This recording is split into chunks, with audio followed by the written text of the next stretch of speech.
he sat me and my sister down, and and I don't know who taught him this, if it was our pastor, if it was somebody he heard on the radio. He said, "You're not singing for these people." He took it a step further and said, "You're not just singing for the Lord." He said, "You're singing to the Lord." Yeah.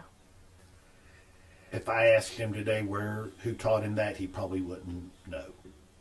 But he instilled that in us, and I think we really chose to try to pass that on.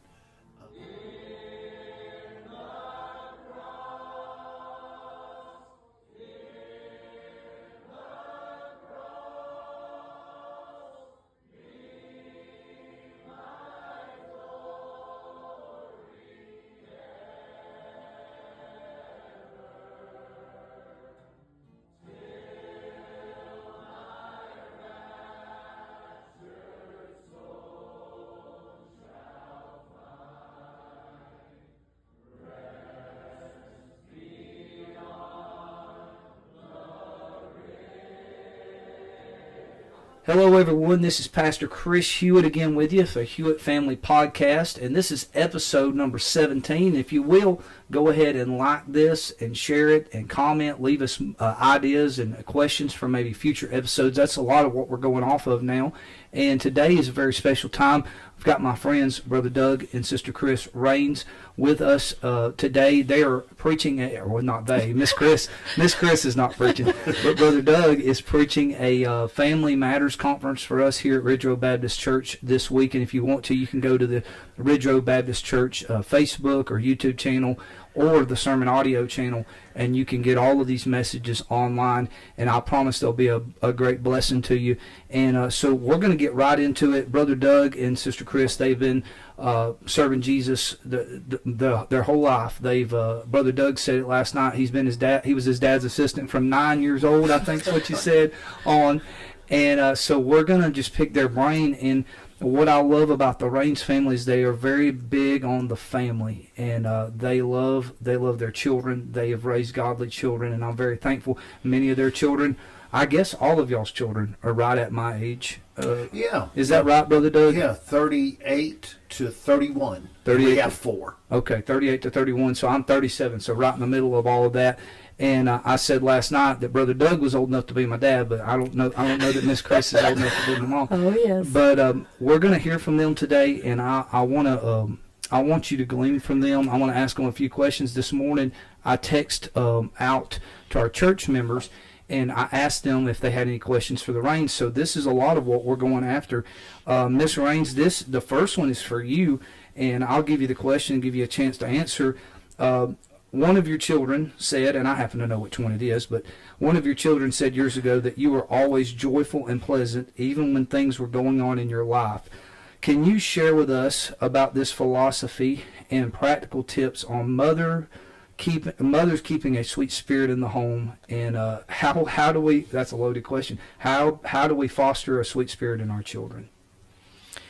Well, it's through prayer. It really is the main thing. If I was having a bad day, I would just go to my knees and said, Lord, I don't feel 100% today, or whatever the problem is, but I want to be a joyful mother to these children, and I want them to see that you are bigger than anything that we face. Yes, ma'am. Anything we face, whether it's physical or something going on outside, he's big enough to help us be joyful through all of it. Yes, ma'am.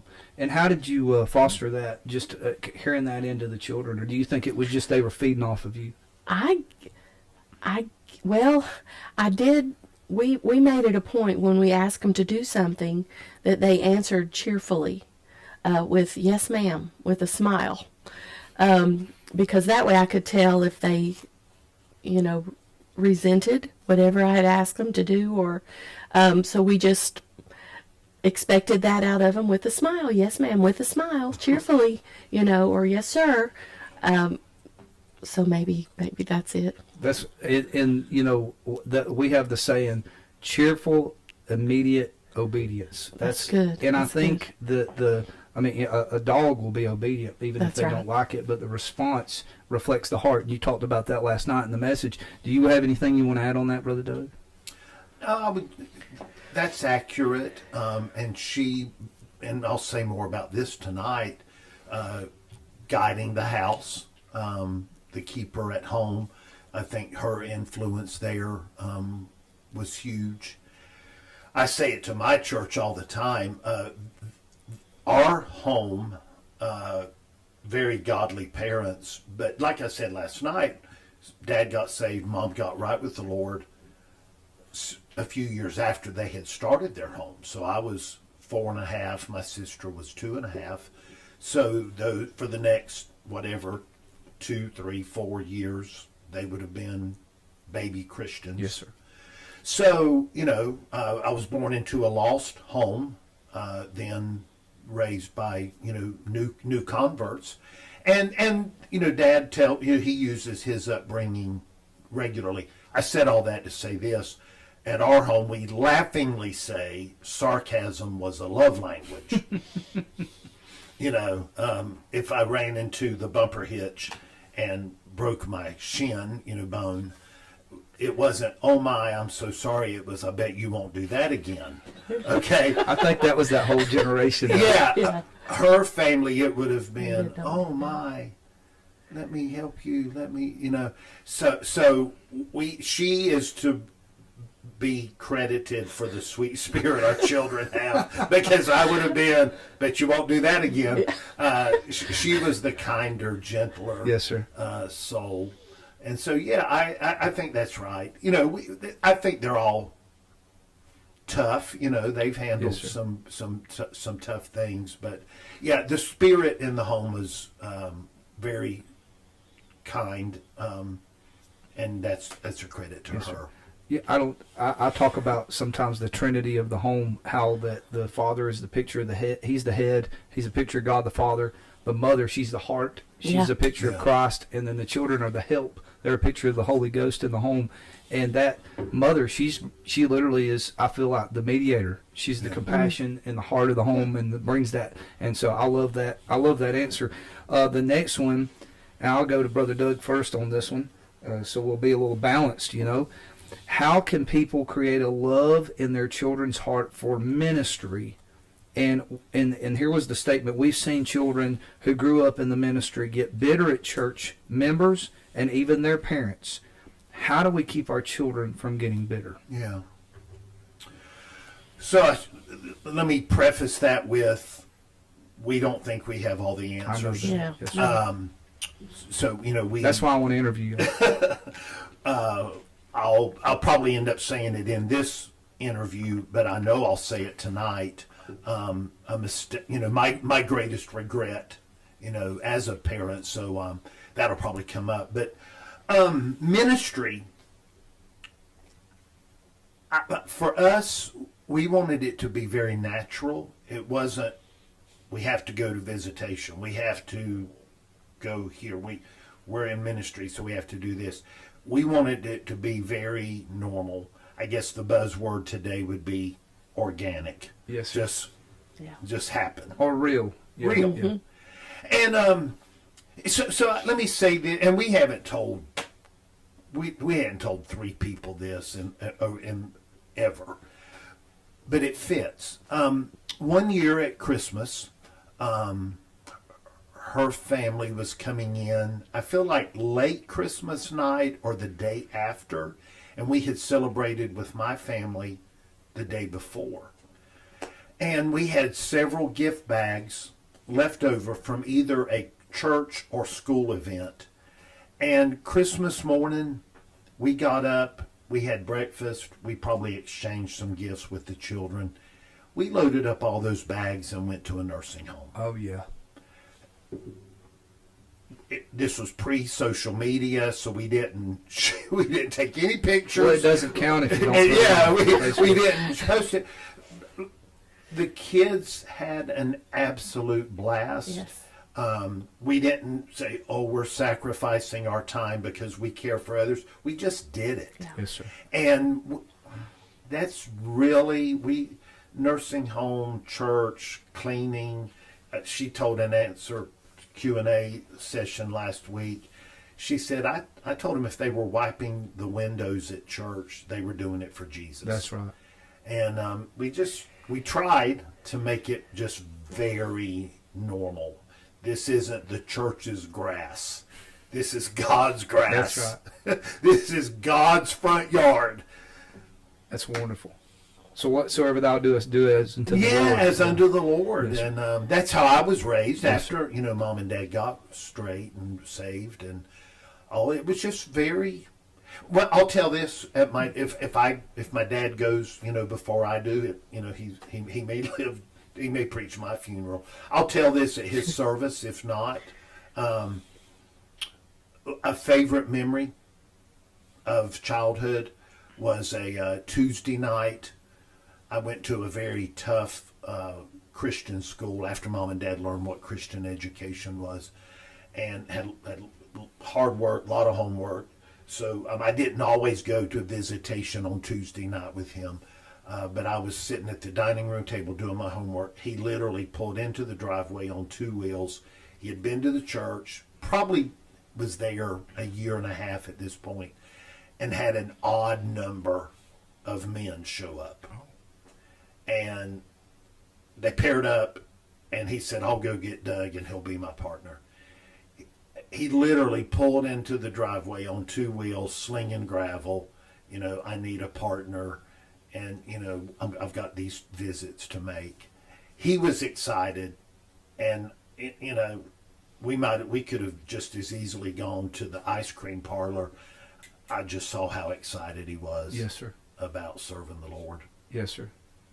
Do you have anything on that, Ms. Chris? Yeah, when you said how some children grow up and are bitter against, we never talk negatively about church people or anybody, ministry, anything. We never talk negatively in front of the children.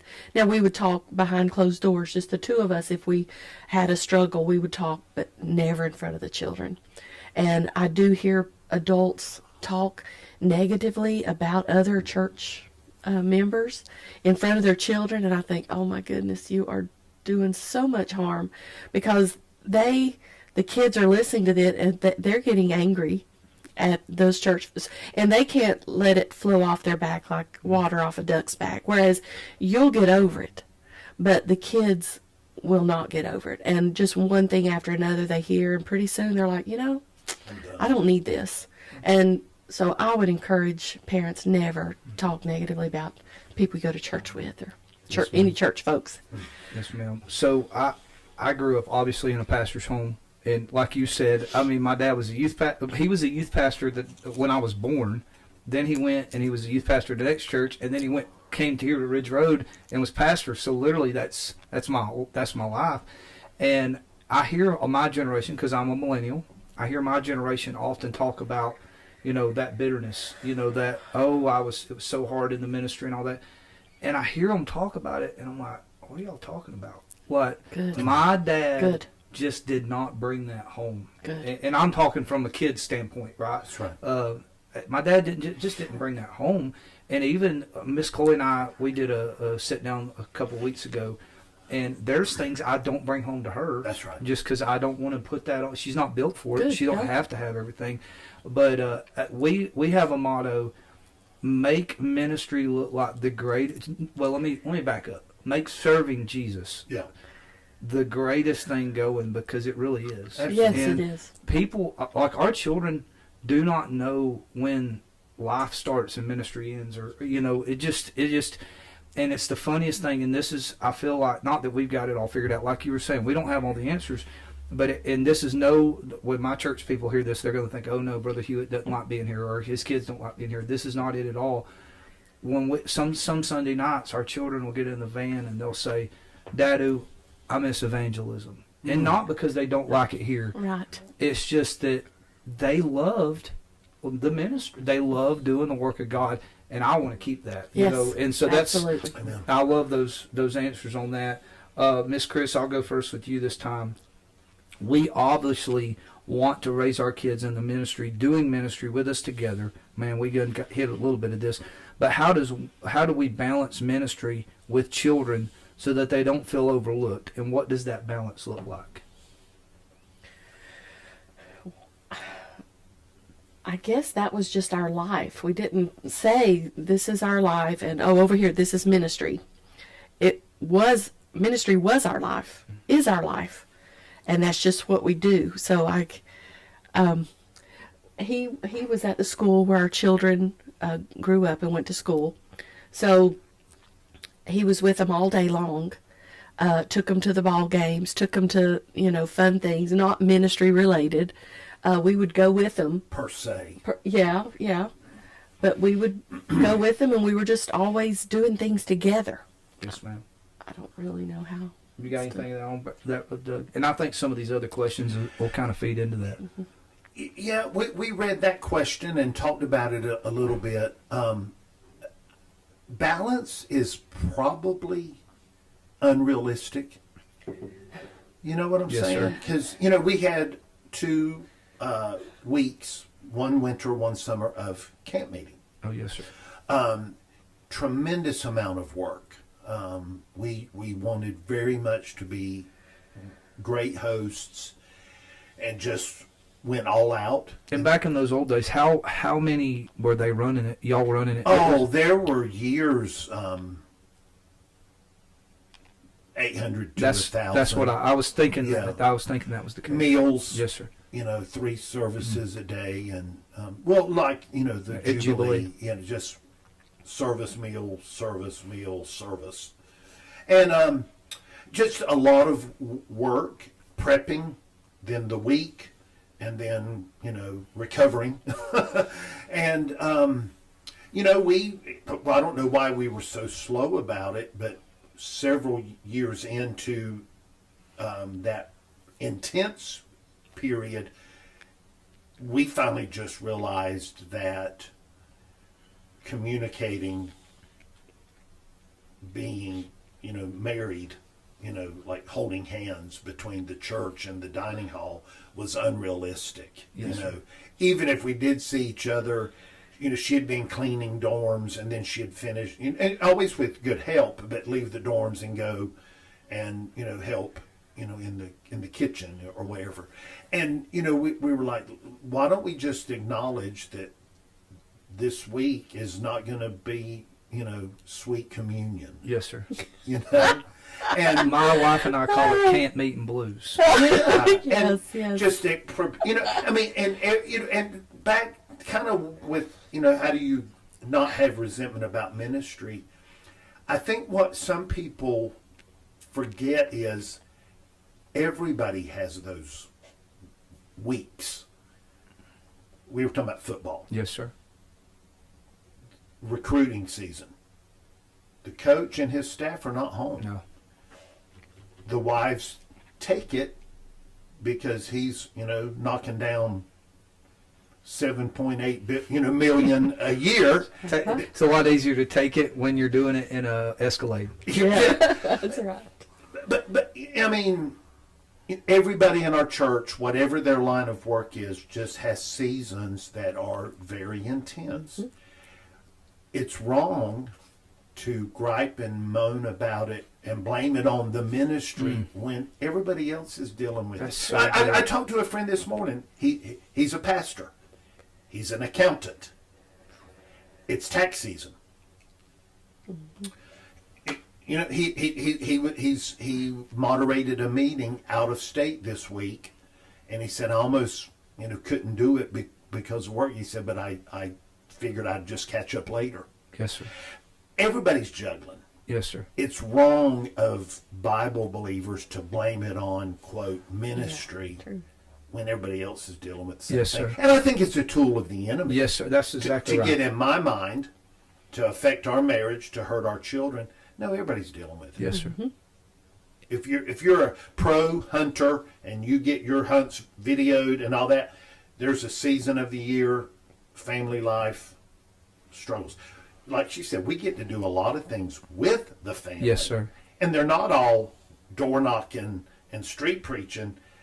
We got to take groups on mission trips. Yes, and sir. every mission trip's got some sightseeing Yes, sir. days. Ministry's been good. Yes, to sir. us. I agree. And I agree. we've pointed that. We said you've traveled the world when you wouldn't have got to probably. Yes, sir. That's exactly right. And you said a key word, and I think it's right. Is seasons. Yeah. Seasons. Every season is not every day. Like Right, just right. what hammer down. And it's so funny. My wife was what I call a clinger, and I'm thankful. As ugly as I am, for her to be as pretty as she is, and to still want to cling to me, and you I feel that. you understand. But there was one year we had 6, whether it was a youth camp or camp meetings in a row. Boom, boom, boom, boom, boom. And y'all are gonna laugh at me. I had a red heeler dog during those years, and this is how I would know I was neglecting everybody else.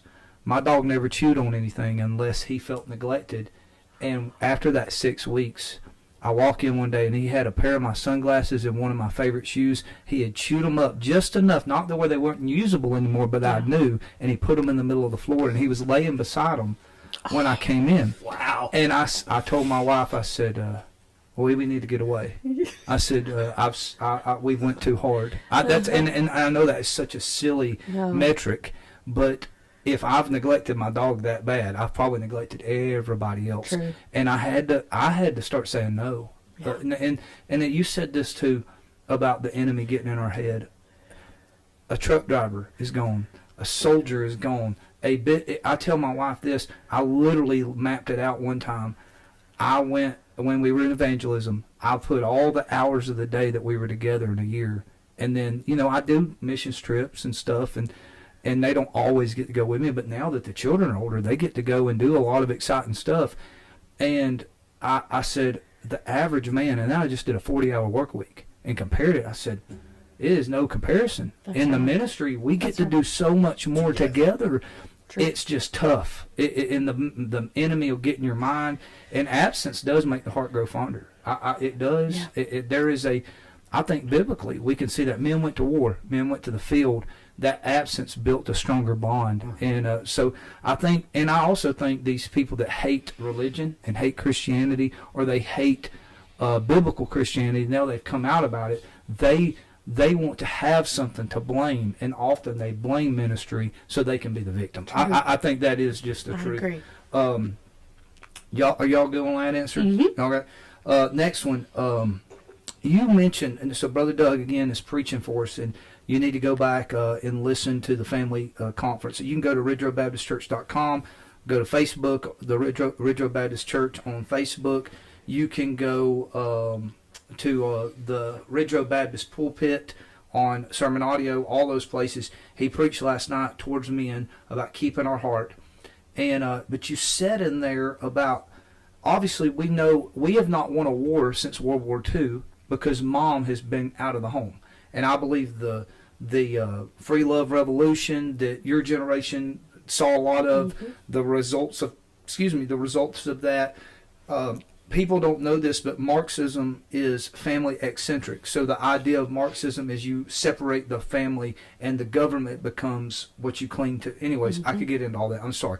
But you said this, and I've read it before, but it never clicked. You mentioned they got the moms out of the home right after World War II, and then you said, just for context for everybody, you said about 120 years ago they got the dads out of the home. I've never heard anybody talk about that. But I know I need to be with my son, and I need to be with my daughter. Yes. Here's my question. Tell us more about the father being at home, and what is the most essential for a father to do and be for the wife and children? Yeah. And you can answer for the mother, if you will, if you want to.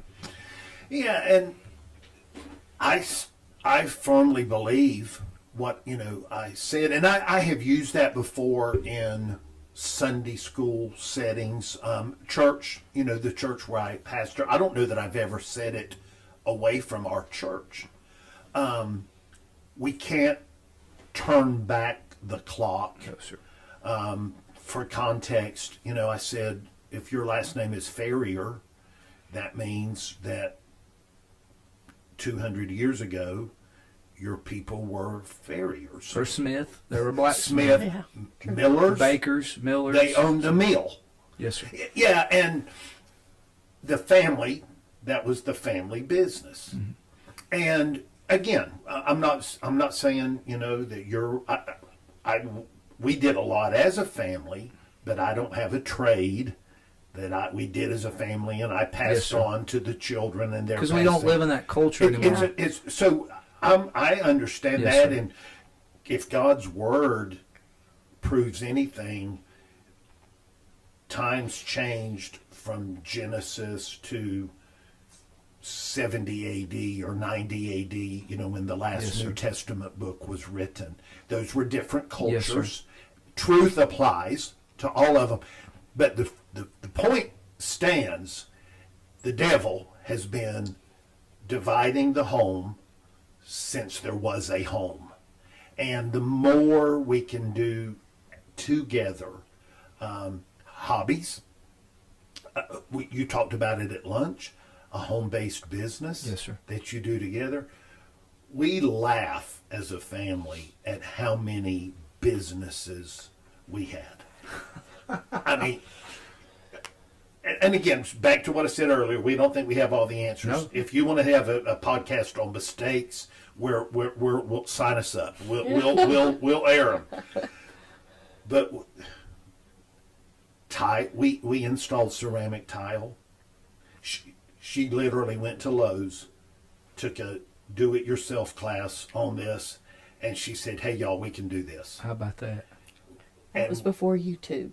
Yeah. Now you just get on yeah. YouTube. Yeah. And that's the beautiful thing. You can do anything on YouTube. Yes. And post-construction cleaning, landscaping. A lady moved from Alaska to the upstate of South Carolina. She wanted to join Pleasant View. She said, "I need sod installed." I had helped a guy on 2 sod jobs. I said, "We do sod." I ran to Lowe's, looked up we may have been able to do it online at that time. Got some pointers, prepping, Yes, then sir. what you do afterwards. And it was it was midsummer, it was a heat wave. And there we were. We looked like Little House on the Prairie, and we were installing sod. That's wonderful. And just a myriad of things. She cleaned, as the kids, depending on their school and music schedules, would sometimes help. Emily had my sister baked. Emily sold homemade cookies that my sister baked, and did that for years. Yeah. And literally, it impacts what she does now. Yes, sir. And is blessed at. It trained her to It do did. it. It trained her to do what she does now. So We went to the motor mile in Greenville and hit every car lot, just one after another. And they were so excited when we came because we had the cookies. chocolate chip cookies and fudge and how pound old was she cake when she and started? 13 maybe. Wow.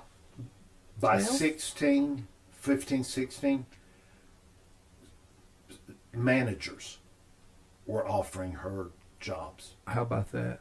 To sell cars. Yeah. And Yeah. that was, we didn't Yeah. want her there. Yes, sir. That- I agree. But so I guess to answer the question, the more you can do together, the more you can learn together. My son told me this week, he showed me some property they just bought and they want to build and move to. And he said, over there's where we want the chickens and the goats and the whatever. He said a few, because he raised cattle with my dad. He said, I want some, head of cattle. The more you can do like that with your kid, even if your job that pays the bills Yes, in takes fact. you off site, the more you can do together. And if there's income to do producing, teach them. Yes, sir. There's ways, as I preached last night, for mom to be able to be that full-time wife and Yes, sir. mother. And there's just things you can do. Let me run one little rabbit. John Green, Yes, sir. I know Brother John. told me about a church that he was at recently and what they gave to plant churches this year, and he said and it was this astronomical amount. And he said years ago, the pastor taught them to start side businesses and have an extra income stream to invest in eternal things. Mm. And he said decades ago, they bought into that. And he said every family in the church has a side business. That? They save the money, and December, January, when they have their kickoff, they give. That's wonderful. That's laying up treasures in heaven. Yes, sir. So we have and like our church is very new to the idea of faith promise and all of that. And we have a family here in the church that he went and bought a sawmill, a Wood-Mizer sawmill. And I'm like, he's already got this grading business and septic tank. And I'm like, what in the world? And he wants to run that sawmill full time. And once he pays the sawmill off, he wants to put all the money into missions. Like that's why he bought the sawmill. And I watched that same family. His boys can do all these different things because they're always with their dad. Yeah. And, you know, I understand, you know, you had mentioned the Industrial Revolution last night. It changed all of that. Everybody came into town and the family farm kind of went away. But historically, for millennia, why was Jesus a carpenter? And I know Joseph was not his dad. Jesus was a carpenter because that's what the trade he grew up in on earth. And why were you know, the sons of thunder? Why were they fishermen? Well, their daddy, he was a fisherman. Yep. You know, that was for millennia. That was the case. Your son went with you, and I mean, you hear old timers talk about most young men by the time they were 12, they were done with school. They were done with school, and they went to work, and they were much greater men than what we're putting out today. And so what I'm seeing, and I don't know how much y'all look at cultural things online. But in my generation, and especially, is it Gen Z? Is that Gen Z's after me? There is this movement of both parents being in the home. Yeah. You know, men are creating these jobs where they don't have to go out, and like you just said, the homesteading starting. And I saw this acronym yesterday for the first time: SAHM. Y'all know what that means? No. Stay at home mom. And that is a new. I'm like, and this is not. These are not saved people. These are just people. The culture is shifting because I think we've raised a generation of weak men, and they see that. You know, I think you hit on something last night that is not just a biblical thing. I think people culturally are just seeing that now. Moms, and like, look, I'm not. There's a phrase out there, the trad wife. You know, the traditional wife, which is so funny to me. I'm like, y'all, they hang preachers out to dry for preaching this stuff until it's popular on YouTube. You know, and I'm like, this is wild. The day we're living. These are not necessarily. Not all of them are lost, but some of these people are left wingers, and they're seeing the value of their wives being at home and the husband spending time with the. Did y'all see the interview with Elon Musk and his boy at the Oval Office? No. I mean, his boy's sitting there picking his nose at the Resolute desk, and you know he's dressed to a T, and you know Elon is dressed, you know, like he's got his sports coat on with over a T-shirt, and he's got his MAGA hat on, and I thought this young man doesn't have a device in his hand.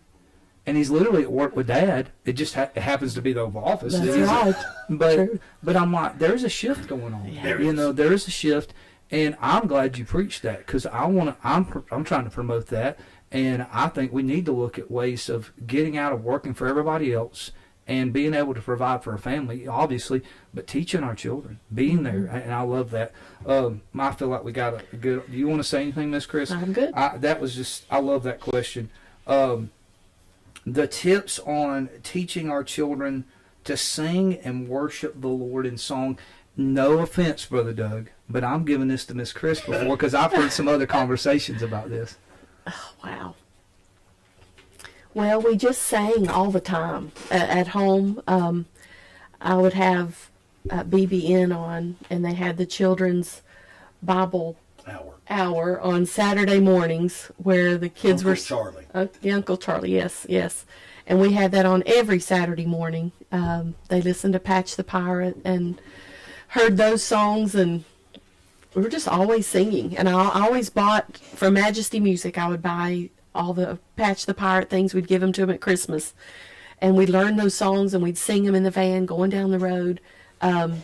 and I'd say, now I want to hear an alto, and so somebody try to That's learn, wonderful. and tenor, I don't hear tenor, but we would just try to sing in harmony all those songs that they were already listening to that had harmony, and No, we'd just switch all the parts. time we would switch parts. We'd say one sentence, They'd sing and say at the end of the first line, you switch to.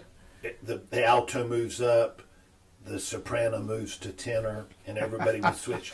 And they had to remember what part they were on and what part they were That's going so to. wonderful. True, yeah. It was just a game. Just That's fun. so wonderful. And most people don't even know parts anymore. That's true. We learned that on the Inspirations. Y'all, 1996, we had a cassette tape of I Just Want to Thank You, Lord album, and it had Daniel prayed, and it's got all those parts. Yes. And I guarantee you, by the time we had that for about 3 months, me and my brother could sing every part, That's good. and we would try to sing the bass. Yes. Let me say that we would try.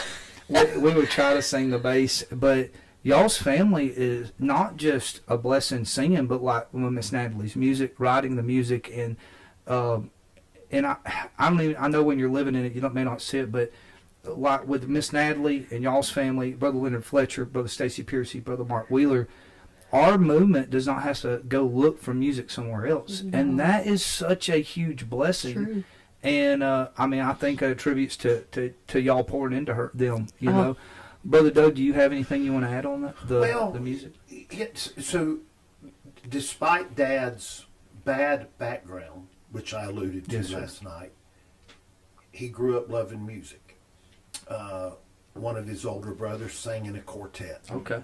So, and when his home was so amazing, when this is Southern West Virginia, Mama and Pawpaw, okay? She thinks that's hilarious. In Appalachia, everybody She thinks sang that's or played. hilarious. It's Mamaw and Papaw in Tennessee, but it was Mamaw and Pawpaw. So, when he wasn't drinking, he was a hardworking entrepreneur. Started multiple businesses. Pawpaw. Oh, yes, sir. So Dad grew up with stability and then lose it all. So just real weird dichotomy there. But love music. Like I said last night, the little Free Will Baptist Church was 300 yards away, straight up the mountain, and he'd hear him singing and shouting.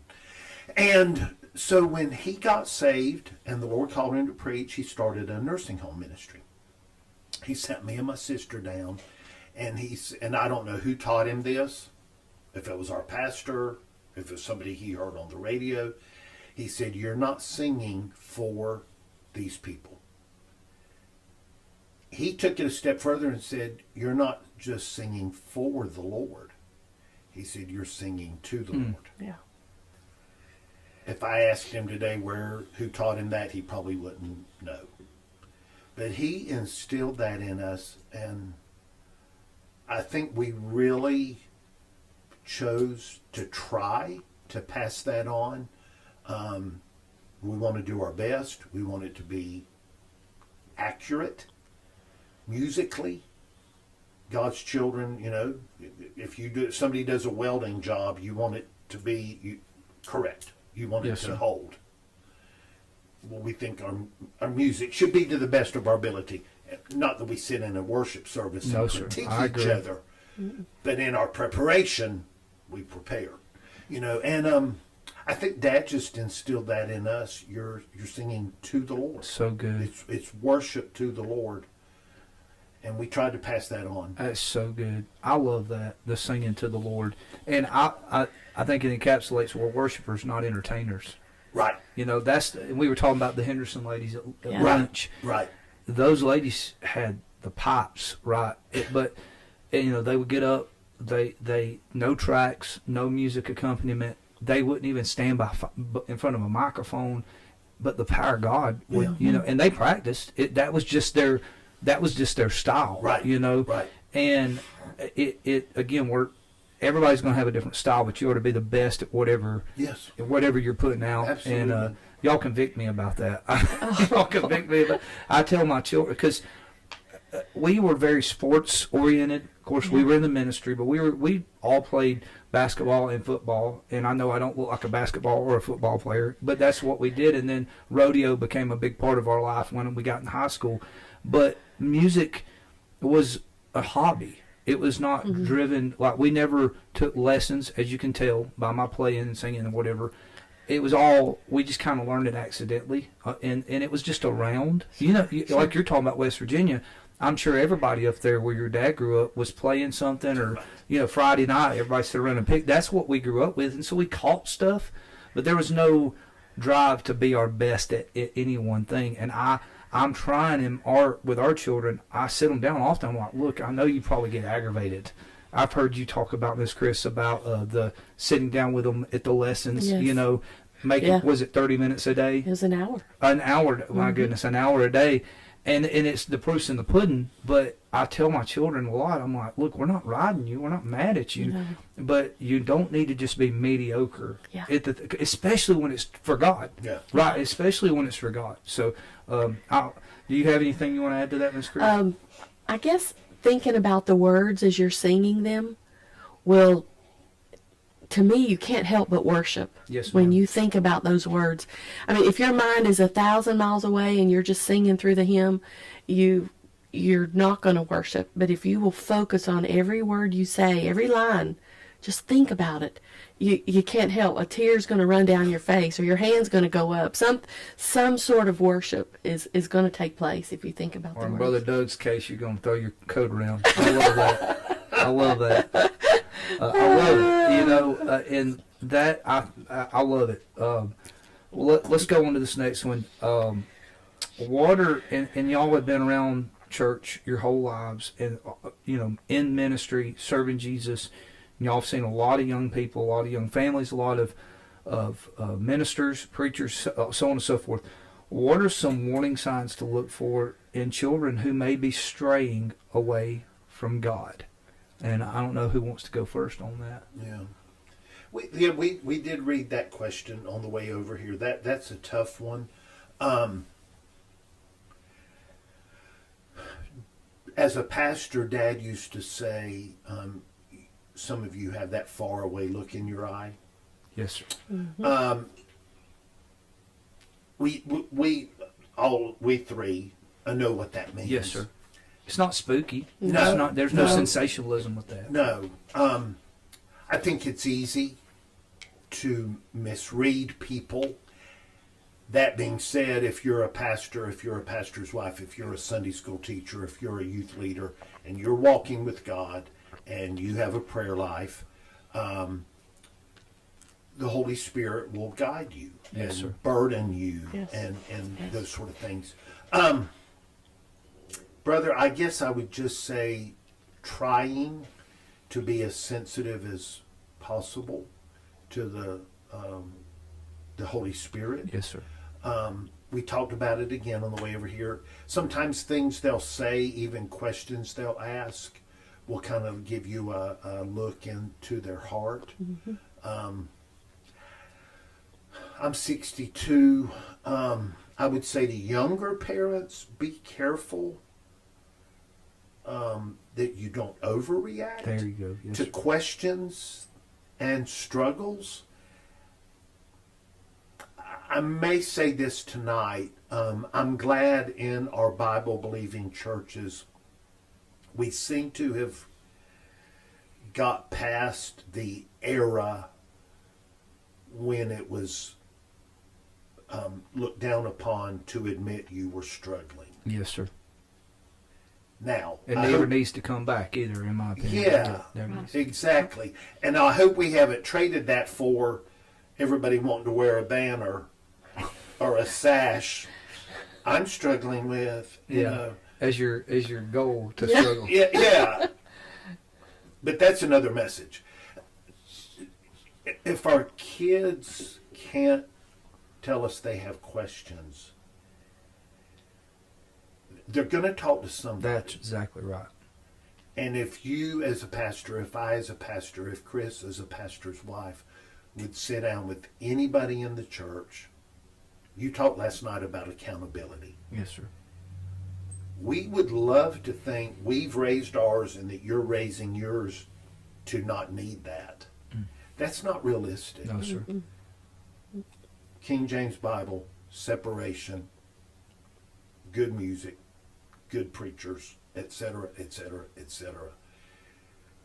The flesh lusteth against the spirit, and the spirit against the flesh, and these are contrary one to another. You can go 3 weeks a year, with all due respect to Brother Sammy and Brother Sutherland. You can go 3 weeks a year to Faith. You can go to the Jubilee at Bible. With all due respect to all of those, they still have a sin nature. Yes, sir. And it may show itself at 6 or 16 or 26. They need as much of our love and patience as every member in our church. Yes, sir. And you know, and I've said it. The kids, you know, they're like, "Dad, that is a horrible. That's the worst sermon illustration ever." But it's the worst because they understand it. And here's what I said to my church years ago. I said, if a fellow pastor from another state called me and said, "Brother Raynes, you don't know me, but I just got a phone call from my daughter. She's been away from home for 2 years, and she just told me she's on a bus, and her next stop is Hendersonville, North Carolina, and she's tired of living the way she's living. Would you help me?" I said to my church, what would we do? We'd go get her. Yes, sir. Yeah. We'd bring her to the next service, and we'd love her to death. And then here's where I changed the story to one of my kids' names. And I said, if they had gone astray for 2 years, would we show them the same compassion? And then I say, it would be harder. Because I don't know that preacher, and I don't know his daughter, and yeah, I'm going to love her. She didn't hurt me. The one closest to me did. Yes, sir. But they deserve as much love as That's she right. did. That's hard. That's easy preaching, hard living. But we've got to understand that I struggle, she struggles, my kids are going to struggle, their marriages are going to struggle. Our kids have asked us for marital counseling. 5 months in, one of them called me, my wife, the other set of parents, and said, would y'all come talk to us? This How ain't about that? working. And I've used that at marriage events and said one of the proudest days of my life was the day my son called me and said, would you and my in-laws come and help us with our marriage? That's wonderful. If you think I'm embarrassed about that, you're wrong. Why does that not embarrass me? Because we've had trouble. Yes, She sir. asked the lady for help one time at church, and she patted her hand and said, honey, she said, y'all are fine. Because we looked fine, Yeah. and we weren't. Weren't. And she tells it in ladies' meetings. She left crying, going, we're not fine. Yes, the girls, that was in the 90s. The girls had on frilly dresses, and Adam looked like a little evangelist. We weren't fine. Yeah. Our marriage needed help. We got it. But our kids are going to need help just like every family in our church is going Yes, to sir. need help. So I don't know if I answered your No, question that's- or if I went down a side road. It's so wonderful. Well, honesty first of all, and I think not only are young people afraid to ask, questions. I think married people are afraid to ask for help because we've set up this. God, I say this all the time, not just in parenting, not just in child raising, whatever the situation. God, I said it Sunday night. God is not looking for perfection; He's looking for a direction. Amen. And Wonderful. we have to look for that. Yes. Man, and the further you get out there, and the more influence God gives you, it gets scarier to ask for help because you don't want to be on the next prayer line. But not only do I have friends that I can have as accountability, but I have men in my life. My wife has ladies in her life that when we're going through something, here's the thing, brother Doug, me and you both know the answers because we pastor everybody and give them the answers. But when it comes home, you got to have somebody to give those answers to you. Yeah, you know, yeah. there's no different. You know, That's right. But I'm thankful. I'm thankful for friends that when we are having trouble with things, we can go to. Yes. And I mean, we went through all that with the children in our 20s, burying all those children. And we were very careful about who we went to. Sure. Because my wife was having emotional issues from just hormones that very few people understood. You know, Right. and so we were very Right. careful. So if you're out there, and I'm going to speak directly to the people listening, if you're out there and you're seeking, I said this last night, but you brought it up about accountability. If you're out there and you're struggling with a sin and you need help with accountability, don't be afraid to contact us. Ask. But also, and I don't think Brother Doug and Miss Chris would be afraid of me saying this, but if you want help and you feel like you can't talk to nobody else, because we have this, a lot of times Phariseeism creeps in. It's okay to struggle. Yes. Just don't. Yes. It's not okay to stay in that. Right. So seek out help. Wow. And I think both of these folks, and not they're a lot further down the road than I am. But if you need help, don't be afraid to ask. And Can yes, I sir, add Brother one Doug. thing? Yes, sir. Regarding, our son and his wife asking for help. I think it was December a year ago. I believe this past December was their 11th anniversary. I could be off. The year before was their 10th. And they both did like you said, Facebook. They both did post, love my spouse, And one of them said, started off rough. We're thankful for where the Lord's brought us. Well, I texted both of them, and I didn't do it on social media, but I texted both of them and said, proud of y'all, love you, praying for you. And I said, I want you, as your dad, I want you to know that one of the proudest moments of my life, if pride's not the right word, forgive me, but I said was when you asked for help. Yes, sir.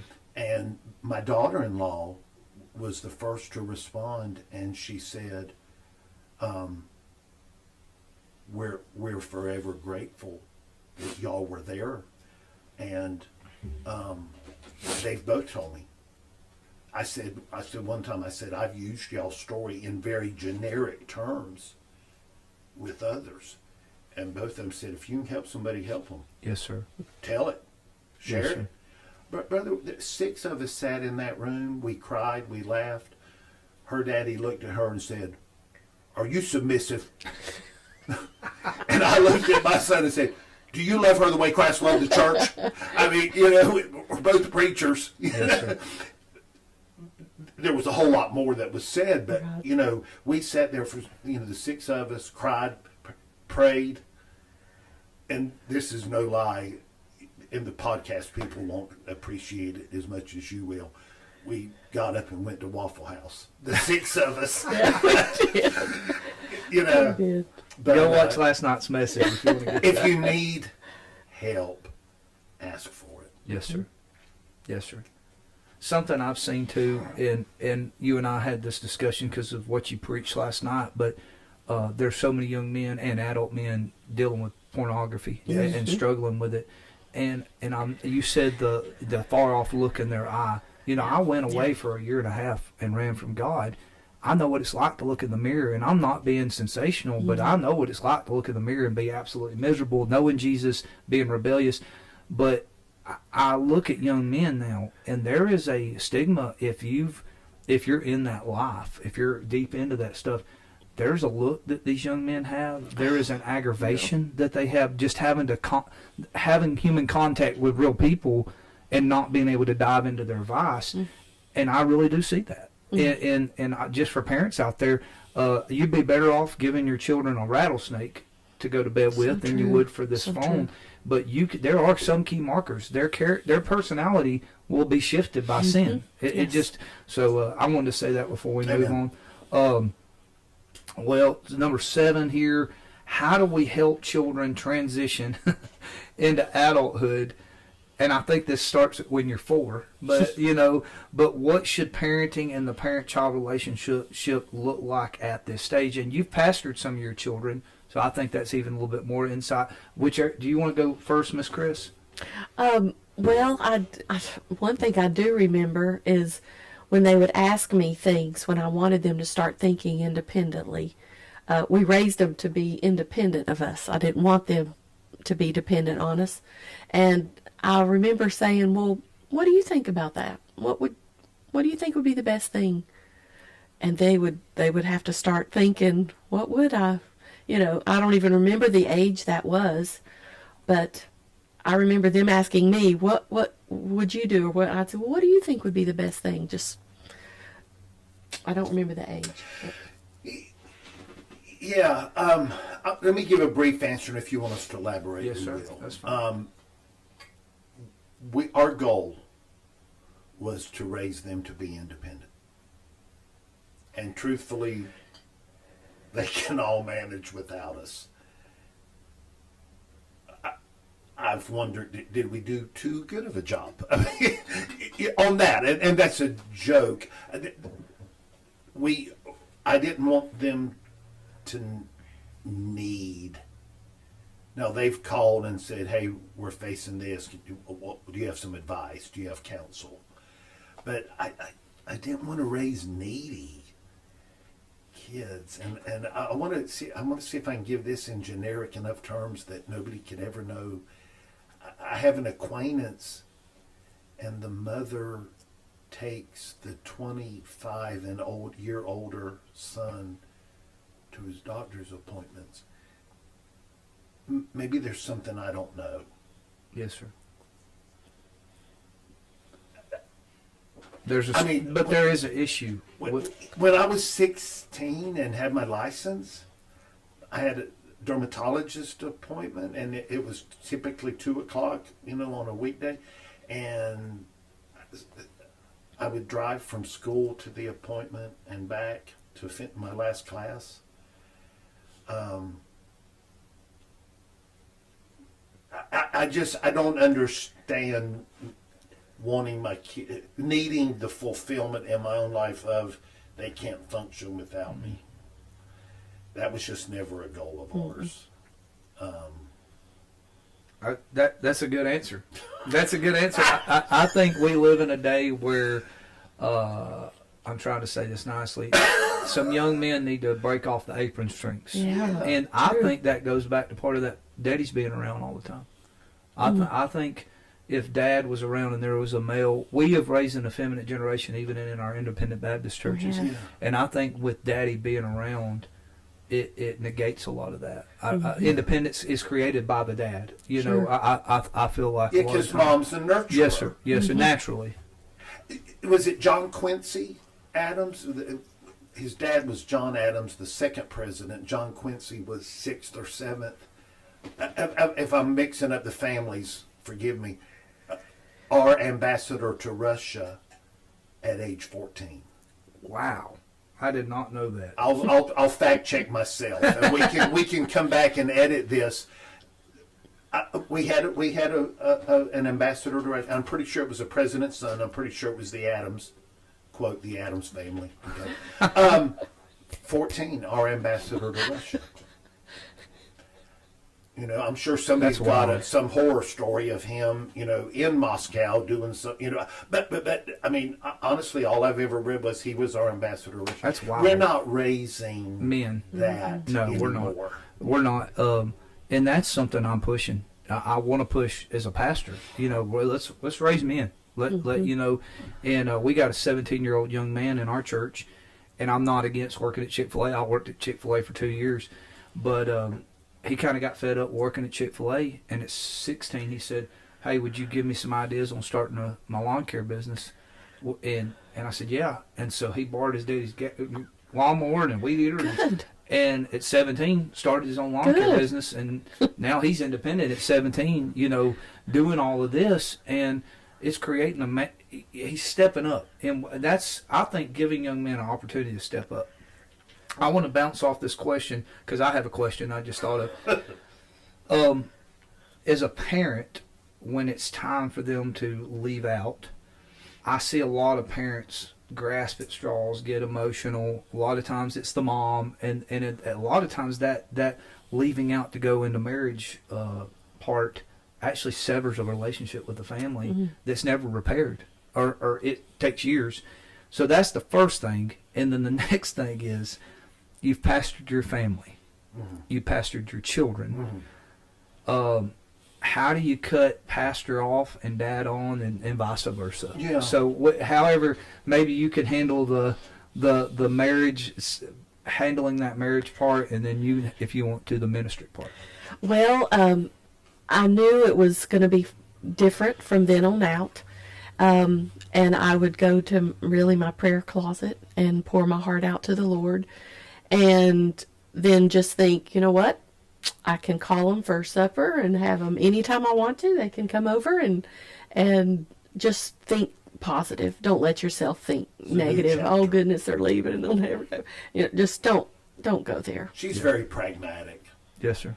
Like, okay, this is the next chapter. Now, she's probably going to go alone And cry a little bit. and have the mommy tears, but Yeah. But you can control what you think about. You can Yes, ma'am. control if you want to be depressed and Make a decision. sad and make everyone miserable or not. well, So the week before our first daughter's wedding, I had a doctor's appointment, and my sister works for our family doctor, so that whole practice knows us and has known us for years. And the office manager knew me, and she said, "Oh, y'all have your family's big day is coming up." And I said, "Yeah, it's next Friday or whatever." And she said, "Let me share some advice." And she was very opinionated, and it was fine. She gave me good advice. Yes. She said, somebody shared this with me before my first child's wedding. She said, "It's not all about you." How about that? She said, "It's not your day. It's hers." How about that? Yeah. That's good. And like I said last night, giving that first daughter away, walking down the aisle, Dad was struggling.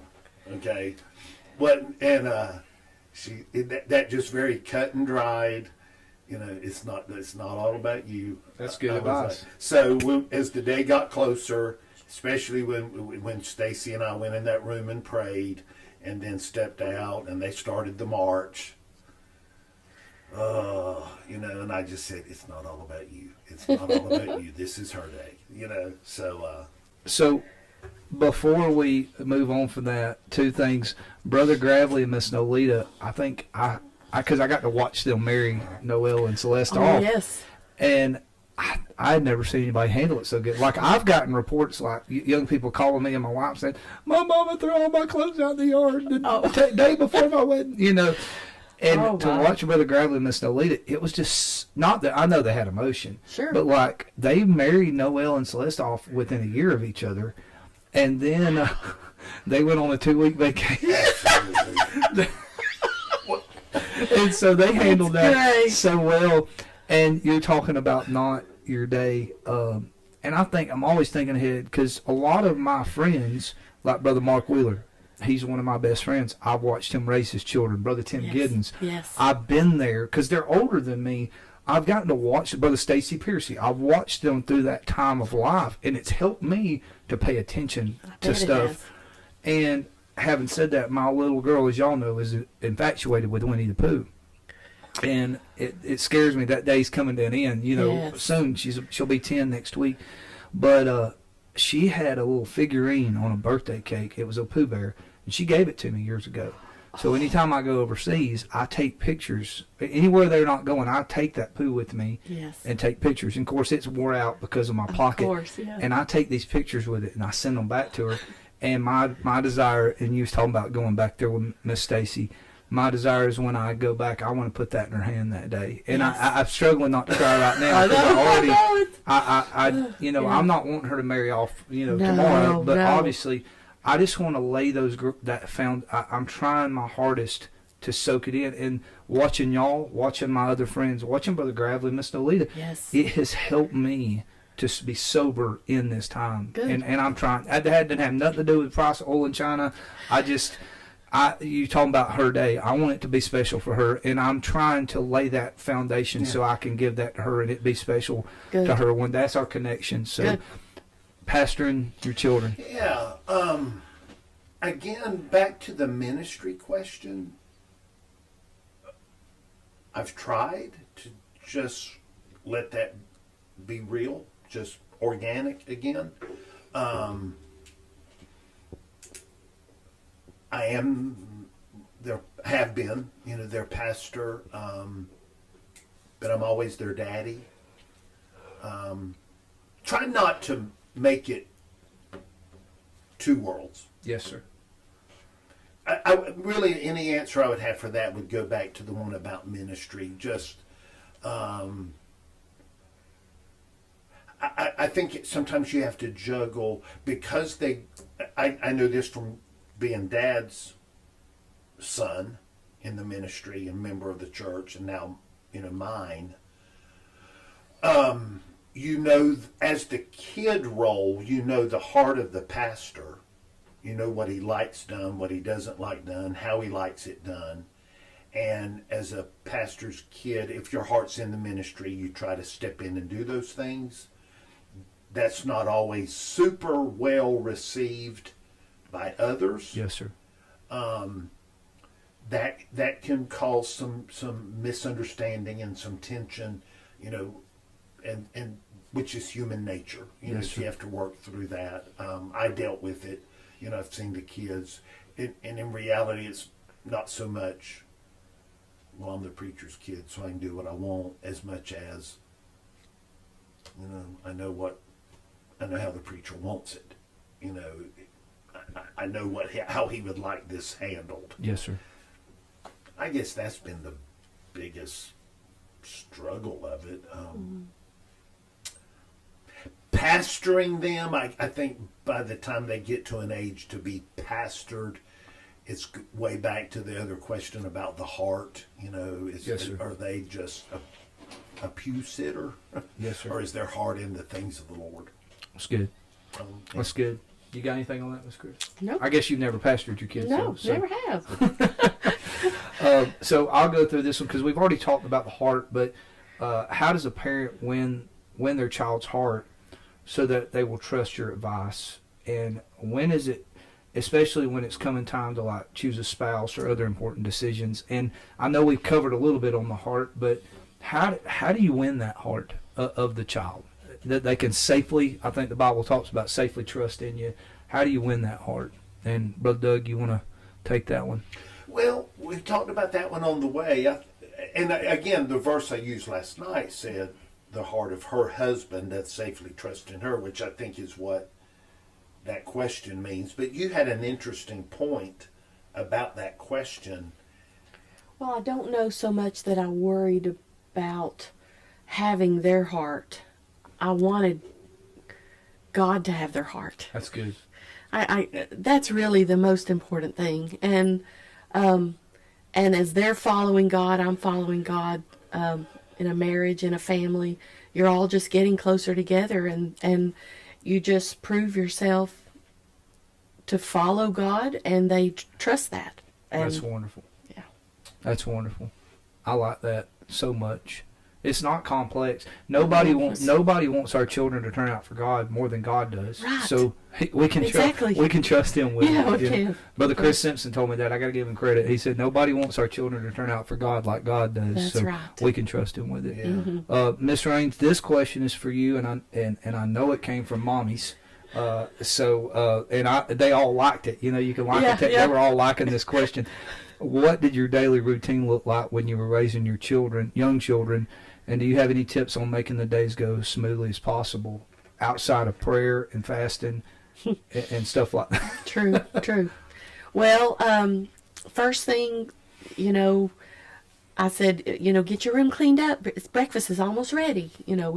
I like to have a clean house. So they straightened up their room, made up their bed, and came and ate breakfast. I don't really know about a routine. They would play outside or play inside, but I did make them keep their toys in their room. I didn't like toys all over the house. Food, stay in the kitchen, drink in the kitchen. I didn't like, but I mean, that's just me. I didn't like cleaning up food and drink everywhere or My wife's toys. saying amen when she's listening. I can hear her saying amen right now. Yeah.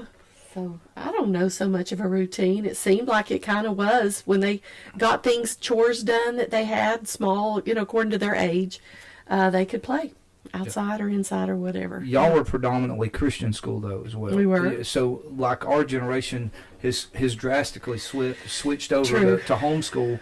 So and I'm not knocking that. I'm just No. saying I think these ladies were thinking homeschool. Oh, I and, see. and that's no problem. But I think the pleasantness of it, that goes back to that initial question, the joy, having expectations, but accomplishing them with joy in your heart. Yes. And- Yes. And Yes, sir. this word, consistent Yes, sir. or True. consistency. Every family is going to do it differently. That's right. Yeah. Raising whatever personal pernicketyness about cleanliness. There may be somebody listening and go, well, if they want a snack in the living room, let them. That we don't care. No.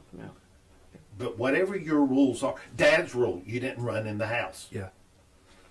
No, we didn't either. If you wanted to run, you went outside.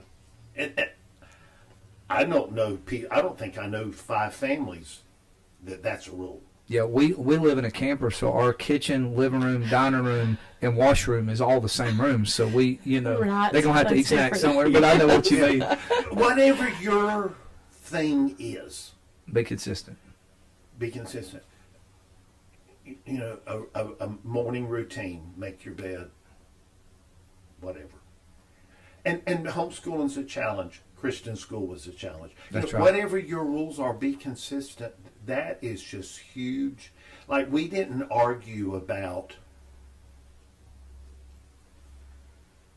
are you going to practice your instrument? We didn't argue about certain. I see families, and it's like their kids never heard that, and I know they have. And I'm just thinking, you need to just establish as lovingly as possible, but as firmly as possible, if need be, this is how we do it. Yes, sir. We don't do that. We do this, and then be consistent. So I would, to your church, Yes, sir. whoever else wants to listen, homeschool, Christian school, public Whatever. school, whatever, music instruments, barn, farm work. Be consistent. Yes, sir. Yes, sir. So It's huge. we were, as y'all know, we were in missions evangelism predominantly for years, and then I know we have missionaries watching this, so every aspect of ministry, and I know everybody that's watching this or listening is not in ministry. It's Right. got just families that the dad goes out and works, the mom stays at home. But whatever the case may be, the consistency. We did the same things every day in evangelism, but sometimes we would get home at 1 o'clock at night. So the next day, we're not getting up at 6 o'clock. Right. That's right. You know what I'm saying? That's right. So I think you got to relieve yourself from a little of that pressure. Right. As long as you get those things done, that consistency, it's good. Yes. It doesn't have to be on a check mark, every No, day. right. And pastoring's the same way. There's going to be emergencies. There's like this week meeting. I just not keeping the same schedule as I normally keep. You're 4 hours away from home, Right. so it changes. But just being consistent within bounds of True. that normal, and so There's some fluidity. yes, sir. Yes. That's a good word for But it. there's just certain things that are Gonna get done. This is how we do it, and we don't do it, this way. All right, last question here, Brother Raynes. And I'm gonna ask both y'all this, and this will be a good closing. What is your favorite memory of raising your family for the Lord? And I'll ask you second. Let you close it out.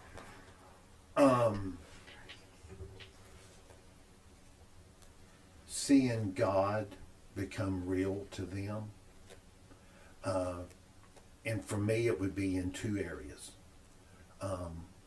Worship and giving. Mm.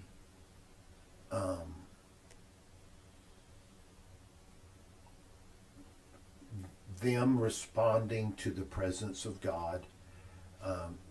And you and I have both seen showmanship. Yes, sir. That's called worship. I've done it, unfortunately. Yeah. So not that, but a genuine heart response to the presence of God is would be top on the list. And then giving, to see them catch. I hate to say catch the vision because that sounds like a buzzword.